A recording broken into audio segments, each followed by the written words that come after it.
Bismillahirrahmanirrahim. Alhamdulillahirabbil alamin, wassalatu wassalamu ala asrafil anbiya'il mursalin wa ala alihi ajmain.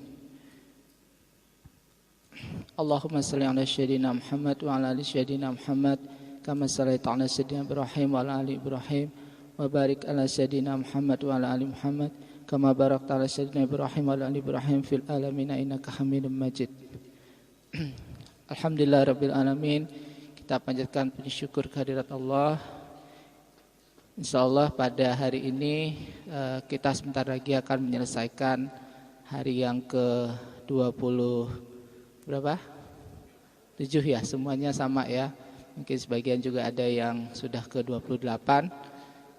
Artinya bulan Ramadan tahun 1433 insyaallah hanya akan tinggal tersisa 2 hari lagi ya maksimum. Dan kita bisa memanfaatkan dengan sebaik-baiknya waktu yang tersisa tersebut. Sebetulnya pada sore ini ada yang harusnya mengisi kajian ya, cuma berhalangan. Kalau kemarin juga beberapa hari yang lalu ya sebetulnya ada Ustadz Salim juga ya di sana tadi ya, saya lihat bahwa orang yang beriman itu harus kikir ya dengan waktu ya sebetulnya. Jadi mudah-mudahan 2 hari ini masih bisa kita optimalkan ya. Walaupun malam ganjil itu tinggal 1 malam ya. Jadi tapi di siang pun ibadah insyaallah bisa kita optimalkan. Sehingga nanti selama 6 bulan yang akan datang ya kita masih terus bermunajat. Semoga yang apa kita lakukan sampai hari ini kemudian 2 hari lagi itu bisa diterima oleh Allah Subhanahu wa taala, bisa menjadi penghapus ya dosa-dosa kita. Kemudian nanti kita kalau misalnya memang diberikan waktu lagi, kita juga bermunajat ya untuk bisa bertemu lagi dengan Ramadan yang akan datang. Baik, pada kesempatan ini saya akan mungkin memanfaatkan waktu yang tidak terlalu lama ya untuk sebetulnya membacakan ya salah satu topik tentang, kalau kemarin Ustadz Siddiq sudah menyampaikan tentang kebesaran Allah ya mengenai astronomi. Nanti kalau ada waktu saya akan melihat 2 hal ya. Yang pertama ini sebetulnya dalam kaitan dengan kesehatan ya. Kalau yang satu lagi nanti kalau ada waktu ekonomi ya. Kalau bidang saya sebetulnya ekonomi. Mungkin kita lihat yang kesehatan dulu. Jadi kalau kita semuanya biasanya kalau yang dari kampung itu kalau membaca surat Nabi Yusuf itu biasanya gencar, kalau biasanya yang ibu-ibu ya itu kalau sedang mengandung gitu ya, atau bapak apa suaminya gitu ya, itu seringkali ya ajarkan untuk banyak-banyak membaca surat Nabi Yusuf ya, supaya anaknya kalau laki-laki nanti seganteng Nabi Yusuf, kalau perempuan secantik siapa? Zulaikha ya. Zulaikha cantik enggak? Insyaallah ya, karena Zulaikha itu memang dengan kekuasaan Allah itu dipertahankan ya supaya tetap awet muda ya. Jadi seperti itu. Ada sebetulnya satu buku yang sudah pernah ditulis juga begitu ya, tapi mungkin tidak membahas hal ini begitu ya. Jadi dari aspek yang lain ya, bagaimana keimanan kita itu nanti bisa bisa naik ya. Kita bisa melihat kebesaran Allah itu dari kisah-kisah yang diajarkan di Nabi Yusuf tersebut. Nah, ini mungkin juga sudah ada yang pernah membaca. Saya mencoba mengangkat satu topik, nanti kalau bisa ada waktu kita lanjutkan gitu ya dengan yang satu lagi.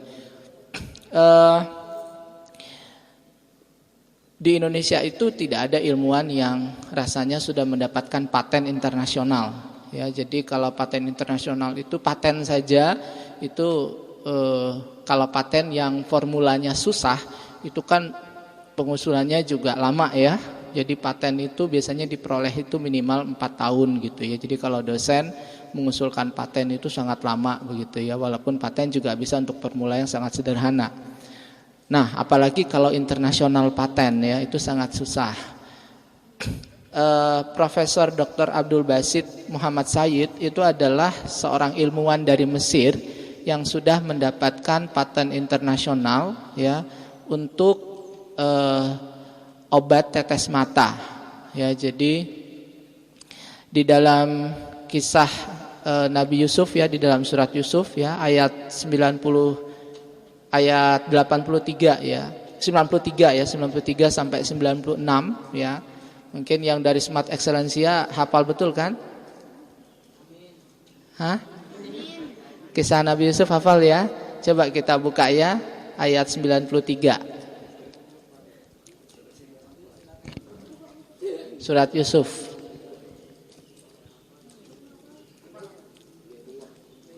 Oke, bisa dibacakan? A'udzubillahi minasyaitonirrajim.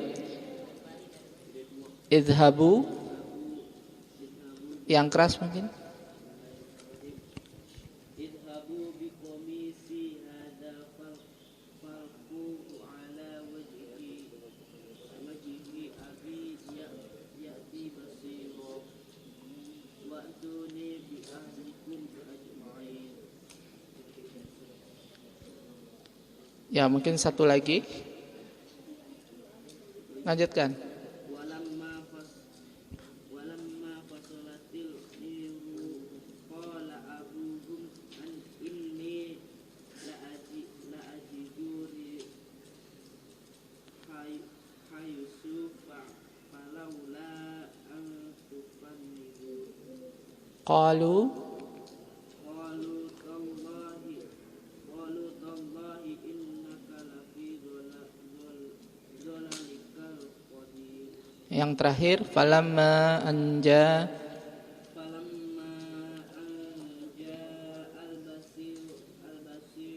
alqahu ala wajhi fartad basira.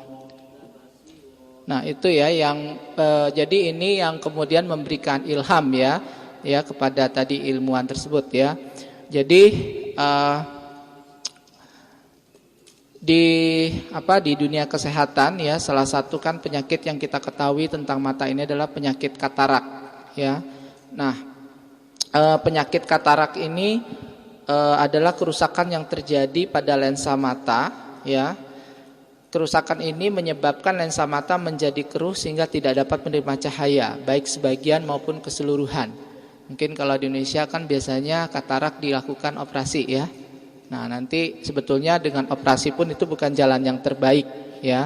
Nah, salah satu yang menyebabkan katarak itu adalah apabila manusia itu menangis ya yang terlalu lama ya, memendam kesedihan yang terlalu lama sehingga mengeluarkan air mata, itu bisa menyebabkan katarak. Dan itu yang kemudian juga diceritakan di dalam surat Nabi Yusuf itu, bagaimana ayahnya yang sangat mencintai Yusuf begitu ya, itu menangis sehingga kemudian sampai matanya memutih.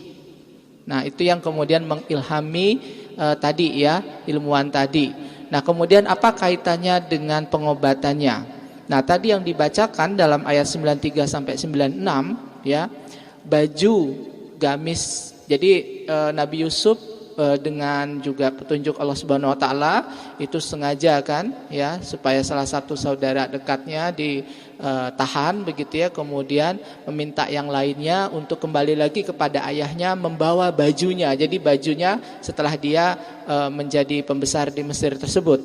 Nah, setelah dia kembali kepada ayahnya, bajunya itu tadi apa diusapkan ke wajah ayahnya ya. Jadi tadi ya pada ayat yang terakhir ya, walamma anja al-basirul qalu ala wajhi qala fartad basira. Jadi pada saat baju itu diusapkan ke wajahnya, maka kemudian dia bisa melihat. Nah, itu mengilhami beliau bahwa baju yang bekas dipakai oleh Nabi Yusuf alaihissalam itu ya, itu mengandung keringat. Jadi keringat yang kemudian itu mengilhami beliau bahwa dengan keringat itu, dengan kisah tadi itu insya Allah bisa menjadi perantara untuk bisa mengobati penyakit katarak yang diderita oleh ayah Nabi Yusuf. Nah, dari situ mulailah dia kemudian melakukan penelitian ya. Nah, berbagai penelitian tadi yang saya ceritakan bahwa paten itu sangat lama ya. Jadi biasanya kalau di dunia kesehatan kan seperti juga kalau di IPB ya, apakah di Fakultas Peternakan ataupun di tempat lain ya, di Fateta atau di FKH, itu dicobakan kepada berbagai binatang ya. Dan alhamdulillah ternyata itu memberikan hasil yang positif gitu ya. Jadi setelah dicobakan gitu ya dengan tadi ya menggunakan keringat begitu ya sebagai bahan bakunya, formula utamanya, itu kemudian bisa menyembuhkan katarak ya. Nah, itu kemudian dicobakan dan kemudian dilakukan juga ya sampai pengujian apakah ada atau tidak dampak sampingan dari keringat tersebut begitu ya. Itu terhadap berbagai penyakit ya. Jadi apakah ada atau tidak, karena kan kalau diteteskan ke mata kan akan mengenai syaraf ya, dan itu tentu bisa saja nanti kalau misalnya keamanannya itu tidak baik gitu ya, itu bisa menyebabkan efek samping yang negatif ya. Nah, itu yang kemudian dia ajukan ya ke lembaga penelitian di Eropa dan lembaga penelitian di Amerika, dan kemudian pada tahun 91 ya, tahun 93 itu bisa mendapatkan paten internasional ya. Jadi di sini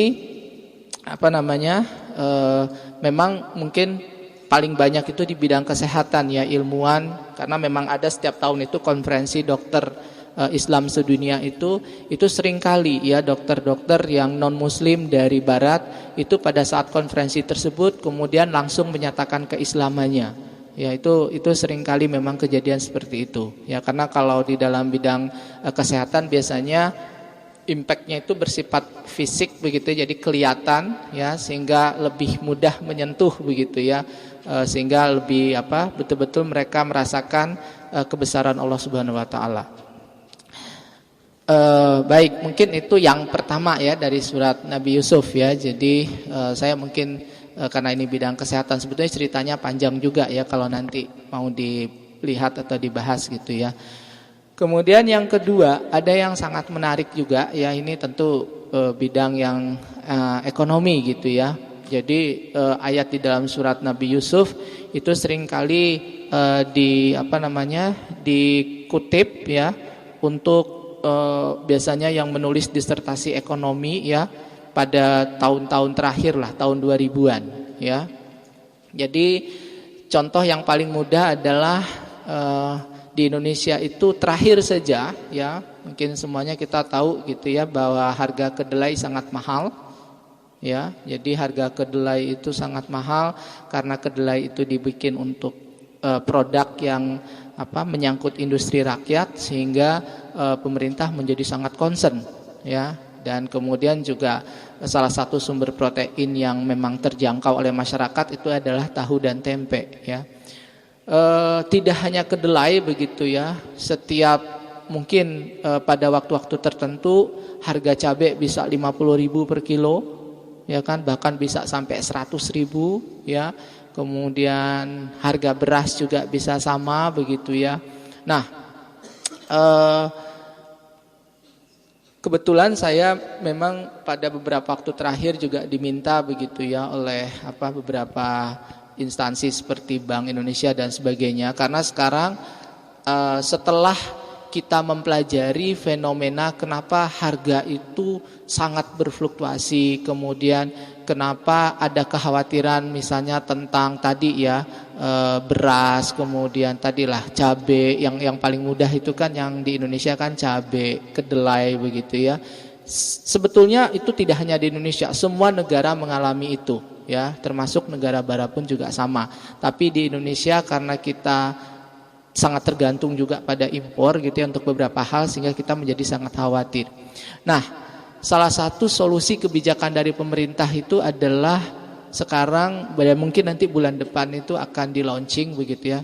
Itu kita membuat yang namanya sistem cadangan pangan strategis. Ada dua hal ya. Jadi kalau nanti kita membaca surat Yusuf ya, mulai dari ayat 43 ya.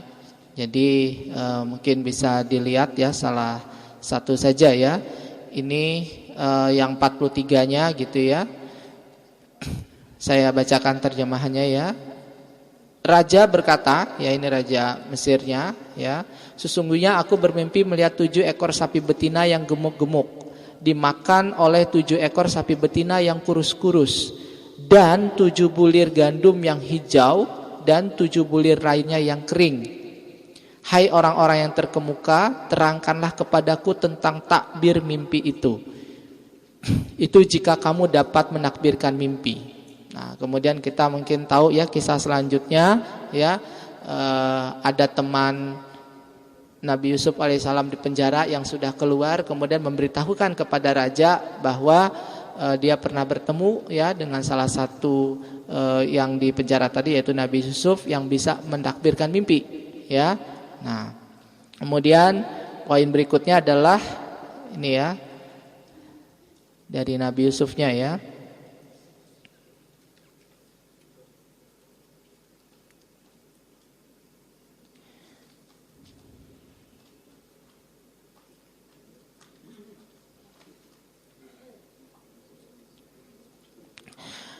Nah, jadi yang disampaikan oleh Nabi Yusuf yang pertama adalah bahwa 7 tadi ya, 7 ekor sapi yang gemuk tadi itu adalah masa keemasan ya. Jadi masa di mana ya musim tanam itu sangat baik ya.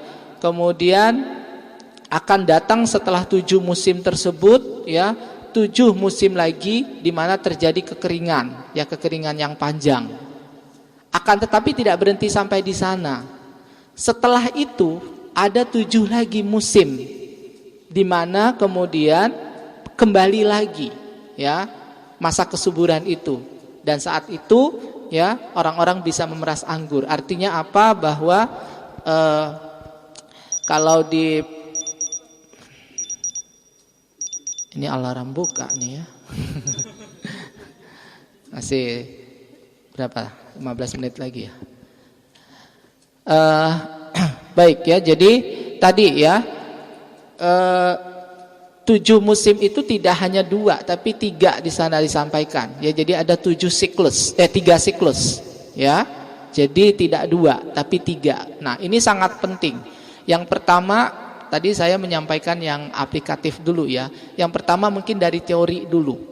Jadi kalau di dalam ekonomi itu ada yang namanya mikroekonomi dan makroekonomi. Mungkin adik-adik yang dari Excellencia belum belajar ya. Tapi kalau yang IPB insya Allah di ekonomi umum sih belajar kan. Ya minimal semuanya dapat. Nah kalau mikroekonomi itu relatif lebih solid. Jadi teorinya itu, dan mungkin nanti kalau dibahas juga sangat menarik bahwa teori-teori mikroekonomi pun juga itu banyak mengambil dari zamannya Umar ya. Jadi dan itu nanti mungkin juga kita bisa bahas ya, makanya ada ekonomi syariah ya. Nah, makroekonomi ya itu teorinya itu mungkin baru mulai berkembang ya, makroekonomi yang modern itu sejak tahun 1930-an ya. Jadi saya review sedikit ya. Ada yang namanya John Maynard Keynes ya. Keynes itu dia kuliah di Cambridge di Inggris ya. Nah, dia ini yang di barat itu dianggap sebagai pelopor ekonomi makroekonomi tadi.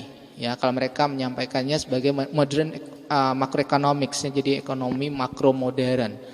Nah, Keynes ini menyampaikan suatu teori ya yang berbeda sekali dengan gurunya. Gurunya itu namanya Adam Smith. Nah, kalau Adam Smith ini disebut sebagai mazhab ya, jadi kalau apa ya, school of thought ya, school of thought itu mazhab ya, jadi dalam ekonomi pun ada mazhab-mazhab ya. Nah, jadi mazhab yang pertama itu namanya mazhab klasik ya, Adam Smith tadi. Nah, Keynes ini muridnya itu membantah teori gurunya ya, karena Keynes ini dia berteman sama Karl Marx ya. Karl Marx itu tokoh sosialis kan, jadi itu kalau kita nanti kuliah berteman dengan siapa, maka nanti pasti fikroh kita akan terwarnai gitu ya. Nah, Keynes itu terwarnai oleh fikrohnya itu oleh Karl Marx. Ya, jadi walaupun gurunya itu liberal, tapi Karl Marx karena sosialis jadi nyampur gitu. Maka kemudian muncullah teori yang namanya Keynesian. Jadi tadi ada klasik dibantah oleh Keynes, kemudian muncul Keynesian. Nah, Keynes punya murid-murid ya. Murid-muridnya ini kemudian bikin teori dan ternyata teorinya lebih mirip sama teori gurunya Keynes. Maka namanya mazhabnya neoklasik. Ya. Jadi tadi ada klasik dibantah dengan Keynesian, Keynesian dibantah dengan neoklasik. Neoklasik ini punya misalnya Robert Solow dan sebagainya sama ya, universitasnya itu sama ya. Kalau di Amerika itu berkembangnya, jadi makanya kita sekarang kan sangat ini dengan Amerika. Padahal Amerika tuh nggak ada apa-apanya kok gitu ya. Amerika itu baru tahun-tahun 60-an lah ya, memang di Eropa gitu ya, dan di Eropa itu lebih dekat dengan Islam ya, buku-buku kan tersimpan di sana ya. Jadi seperti itu. Nah, neoklasik tadi itu punya murid-murid.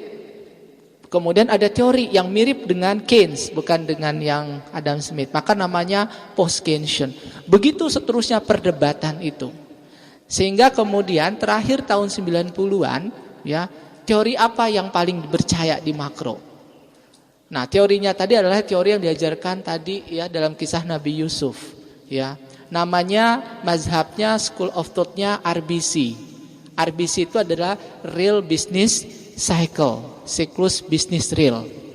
Apa teorinya? Teorinya simple, bahwa yang namanya perekonomian itu ya suatu saat akan mengalami krisis, suatu saat akan mengalami kejayaan ya. Jadi peak and low namanya. Dan itu terbukti ya. Jadi kalau misalnya diambil data ekonomi makro negara-negara yang sudah berkembang, apakah Eropa atau Amerika, semua akan mengalami itu. Ya. Jadi nggak ada suatu ekonomi itu yang kalau dia sudah mapan begitu ya, itu nggak ada yang dia itu trennya naik terus. Ya. Jadi misalnya kalau di Asia Tenggara itu Singapura. Singapura itu dalam misalnya 5 atau 7 tahun dia nanti akan tiba-tiba penganggurannya tinggi. Ya, kemudian atau krisis, kemudian nanti dia akan membaik begitu dan seterusnya ya. Jadi ini dari sisi teori ya, teori makro ya, dan banyak orang yang kemudian menulis disertasi tentang teori makro itu mengambil ibrah dari ayat-ayat ini di surat Nabi Yusuf ya. Dan teori itu yang kemudian ya tidak hanya sekedar di sana, sebetulnya kalau ceritanya mau panjang tuh bisa panjang ya. Yang paling penting apa? Maknanya adalah yang kedua ya, kalau di Indonesia kan pengambil keputusan ekonomi kita itu sebetulnya kalau demo kan neolib ya. Jadi sebetulnya bahasanya saja neolibnya itu yang kerennya. Sebetulnya kalau bahasanya ekonomi itu namanya demand side. Jadi dari sisi permintaan. Itu teori yang diajarkan oleh Berkeley, Harvard dan sebagainya itu dari demand side ya. Jadi itu Keynes, kemudian Friedman dan sebagainya. Tokoh-tokohnya seperti itu. Nah, Islam tidak mengajarkan seperti itu. Islam sangat kontroversi sekali dengan itu. Ya, dan kita tidak punya ahli ekonomi makro, ya ahli ekonomi yang kalau makro itu apakah di Kementerian Keuangan, di Bank Indonesia ataupun di DPR ataupun selebritis di TV yang betul-betul menguasai teori, yaitu yang dari sisi supply. Ya. Nah, teori itu sekarang sedang berkembang di barat ya, dan orang baru semuanya sadar bahwa kita selama ini memang terlalu demand side ya, apalagi untuk Indonesia. Ya, jadi kita itu selalu berusaha mempengaruhi situasi ekonomi dengan kebijakan pemerintah dari sisi permintaan. Ya, apakah dengan subsidi, apakah dengan anggaran dan sebagainya. Kita jarang sekali bicara mempengaruhi perekonomian itu dari sisi produksi. Nah, kalau kita mempelajari ekonomi syariah, kan poinnya di sana. Ya, kalau kemarin waktu pernah ada tausiah waktu yang malam, itu kan lebih banyak bicara aspek konsumsi. Ya, jadi biasanya kan di ekonomi ada aspek konsumsi dan ada aspek produksi. Nah, yang paling kenapa ekonomi itu tidak bekerja dengan baik tadi ya, termasuk kegagalan ekonomi liberal dan sebagainya, itu karena kan kita bicaranya dari sisi permintaan bukan dari sisi produksi. Nah, teori RBC yang tadi begitu ya, yang diajarkan tadi itu esensinya sebetulnya adalah dari sisi produksi ya, growth ya, dan itu sangat nyambung sekali dengan IPB. Makanya kalau saya menyampaikan kuliah ekonomi itu selalu saya menyampaikan harusnya sangat bangga kuliah di IPB siapapun begitu ya, di jurusan apapun, karena toh nanti dia akan bisa belajar, karena dia bisa memahami ekonomi itu betul-betul dari sisi produksi, bukan hanya dari sisi permintaan. Dan itu yang paling penting begitu ya. Jadi dalam ekonomi. Contohnya apa? Yang kedua adalah aspek praktis. Kalau tadi kita kaitkan dengan kenapa harga kedelai mahal. Ya, jadi kalau misalnya ditanya ya, komoditas itu kan sebagian besar kan kita sekarang impor. Ya. Jadi tidak ada kata lain ya untuk bisa menyelesaikan masalah itu ya. Yang pertama hanya kita berusaha bagaimana nanti meningkatkan produktivitas. Kemudian yang kedua yang diajarkan dalam kisah Nabi Yusuf adalah stock management. Jadi manajemen stok. Nah, itu yang tadi saya sampaikan. Mungkin dalam beberapa bulan ke depan nanti beritanya akan hangat begitu ya, karena termasuk Bulog ya. Jadi Bulog juga sekarang itu diminta untuk membuat semacam apa ya, Indomaret ya. Jadi nanti lewat itu nanti kemudian kita akan bisa mengontrol berapa stok kedelai, berapa stok jagung, berapa stok beras dan sebagainya, sehingga nanti harga itu lebih baik begitu ya.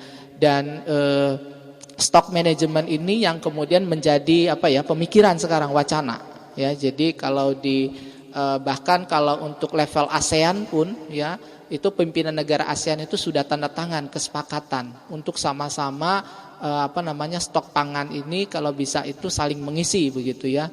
Nah, di Indonesia tadi saya sampaikan ya, insya Allah nanti beberapa bulan akan datang memang akan di launching begitu ya oleh Presiden begitu ya.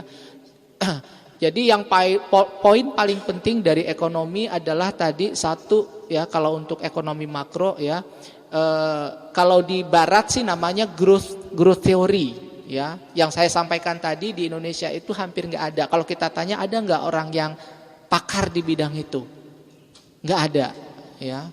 Jadi nggak ada gitu yang benar-benar hebat di bidang itu, tidak. Makanya kalau kita lihat kan selalu bicaranya itu tidak ke aspek real gitu ya. Kalau di TV kan ya, kebijakan ekonomi itu tidak ke sana begitu ya.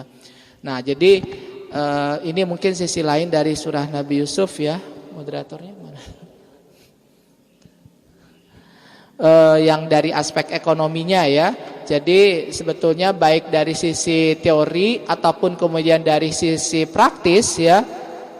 Dari kisah Nabi Yusuf tadi sebetulnya kita juga bisa mengambil ibroh ya, bahwa ternyata apa yang diajarkan di dalam Al-Quran itu insya Allah memang itulah yang harus kita terapkan begitu ya.